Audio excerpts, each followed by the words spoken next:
My name is Noelle McClellan, and I'm 31. My name is Sean McClellan. I am 39 years old. This is my first baby, and I'm due June 30th of this year, and tomorrow's my baby shower. I'm a catering manager. I work in Iowa City, about 25 miles away from here. I'd worked in the mortgage industry and actually in the financial service industries too for several years. Last year I was laid off. I kind of, before sort of the peak of some of the layoffs that you've seen in the market there. And we knew that Noelle was pregnant. She had been pregnant for just about 2 months. And obviously, I mean, we were absolutely planning on having the child. And we were very happy about it as well. But of course, this, I mean, it was just, it was a major stressor with everything because we were under my insurance plan.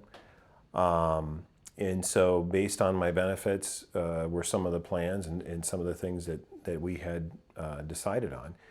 We knew it was going to be an issue with Noelle's work and some of the sacrifices and things that she was going to have to make. But this just put a major stressor on us. But fortunately, I was able to find work in a couple of months.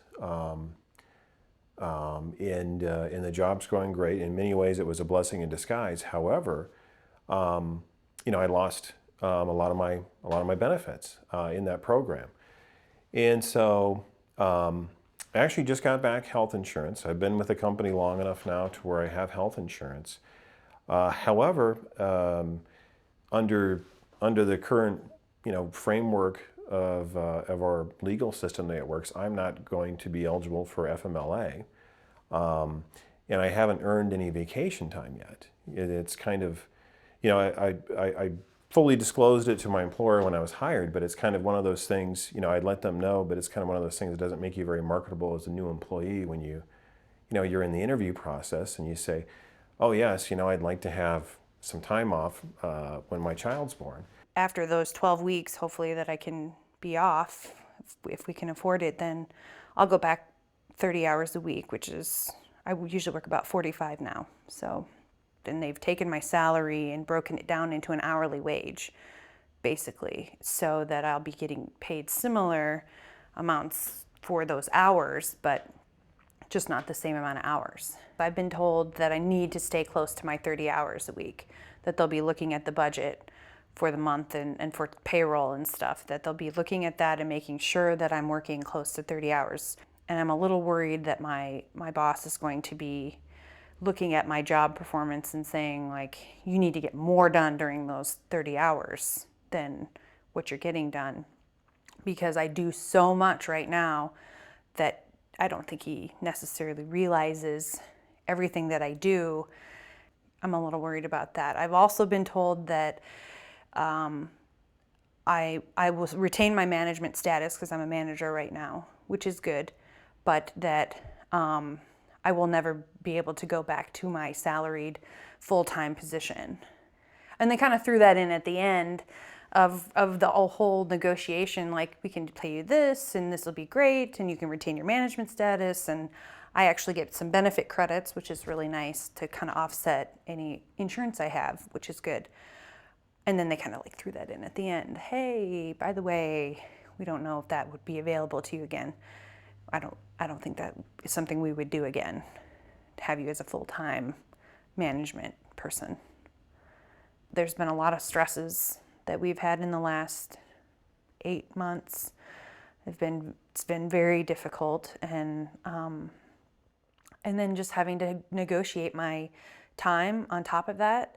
I guess I thought that they would just be like, great, I'm so happy for you, way to go. I guess I was really naive that would be seen as a good thing, but it's, while people that I work with on an immediate, intimate basis, I mean, they're very happy for me, but corporately, it's sort of been distasteful. Paid leave should be the first building block in any policy for infants and toddlers, and countries all around the world, except us, recognize that.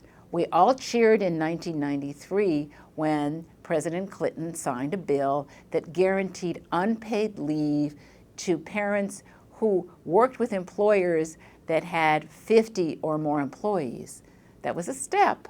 It was a good start, but we know that millions of women and millions of men work for small employers, and they're left totally out of this picture.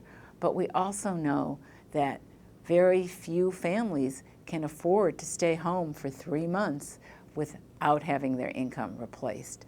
And other countries recognize this. It ought to be the first thing that we do in building a strong policy for infants and toddlers. When I think about public policy here in the U.S., related to very young children, the first place that I start is with family leave.